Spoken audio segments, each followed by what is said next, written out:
La majorité des gens qui se lancent dans le motion design pensent qu'il faut partir de zéro, créer tout dans sa tête et être créatif dès le début. Mais c'est une erreur fatale. Beaucoup d'entre vous apprennent le montage vidéo et le motion design sur YouTube, mais vous n'avez peut-être pas fait une école de design pour savoir comment faire en sorte qu'une image soit belle. Et ça, c'est un gros problème. En effet, étant donné qu'on ne sait pas comment créer une belle image, eh bien on perd des heures et des heures dans notre travail à trouver des idées de comment on va illustrer une vidéo et surtout comment on va faire en sorte que ce soit beau visuellement. La vérité, c'est que ton vrai blocage, c'est le manque de références visuelles et pas la technique. Parce que, en soi, si tu apprends un peu After Effects, tu sauras comment créer des formes, tu sauras comment bien manier une image dans ta composition. Mais tu ne sauras toujours pas comment faire en sorte que ton image, ta composition, soit belle. Je me suis donc posé une question. Et si la clé pour vraiment progresser en motion design n'était pas de créer plus, mais de copier plus?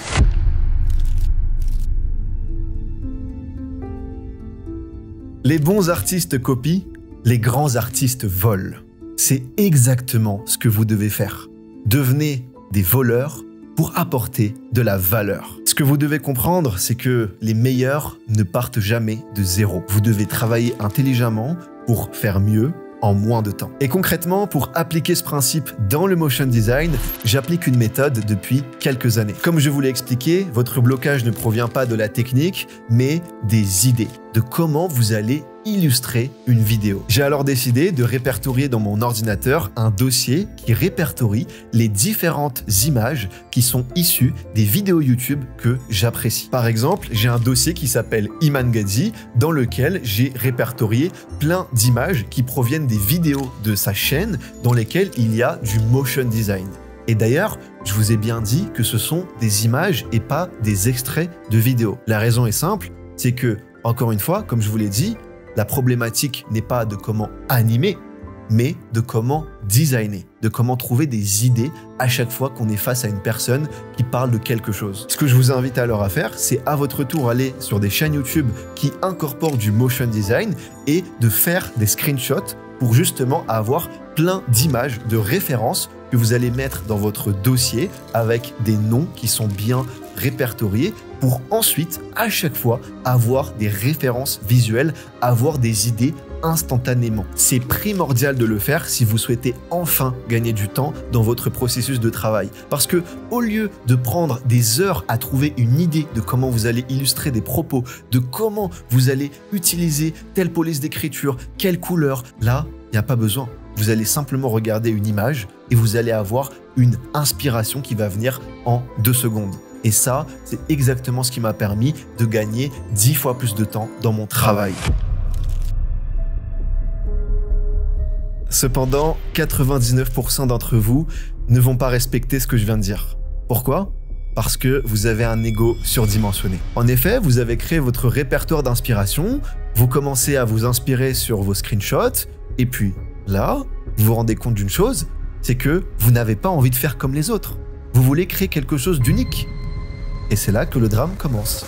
Parce que vous allez commencer à faire votre design vous-même sur After Effects, et étant donné que vous n'êtes pas un designer, vous n'avez absolument pas étudié le domaine, eh bien, vous allez créer quelque chose de médiocre. Ce que vous devez vraiment comprendre, c'est que l'inspiration n'est pas du vol, c'est de la stratégie. Les meilleurs motion designers partent avec 2 coups d'avance. Imaginez un cuisinier qui n'a pas de frigo, qui n'a pas d'ingrédients, il va galérer. On est bien d'accord. Eh bien vous, c'est la même chose. Vous n'avez pas de référence visuelle, vous allez galérer. Je vous invite vraiment à appliquer cette méthode pour booster votre productivité et votre créativité, car vous partez d'un socle visuel. Et surtout, au fur et à mesure du temps, vous allez tellement copier que vous allez enfin comprendre quelles sont les règles du design, vous allez assimiler quelles sont les bonnes proportions, les bonnes couleurs à choisir. Vous allez avoir des idées qui vont fuser à force de copier et de copier. Au-delà du fait que vous devez vous inspirer sur les autres pour apprendre le motion design, vous devez comprendre que le design prime sur l'animation. En effet, on peut se dire que avec After Effects, on peut créer plein d'animations super cool et c'est ça qui va rendre notre motion design intéressant. mais c'est tout le contraire. Ce que vous devez garder à l'esprit, c'est que le but du motion design, c'est d'améliorer la compréhension du spectateur. Et comment on fait? Eh bien, en créant des designs qui sont plaisants à regarder. Et pour faire ça, il faut respecter des règles, comme la hiérarchie entre les différents éléments. Par exemple, quand vous mettez un texte et des sous-titres, vous devez avoir des polices d'écriture qui sont différentes. Un titre va avoir une police d'écriture beaucoup plus grasse, beaucoup plus épaisse, alors que les sous-titres seront beaucoup plus fins. C'est exactement cela qui va permettre à votre motion design d'être impactant et non pas avoir énormément d'animation, avoir quelque chose d'illisible. Donc, si tu veux devenir un bon motion designer, concentre-toi d'abord sur le design parce que l'animation, c'est la cerise sur le gâteau. Une grosse cerise, j'avoue, mais ça reste une cerise.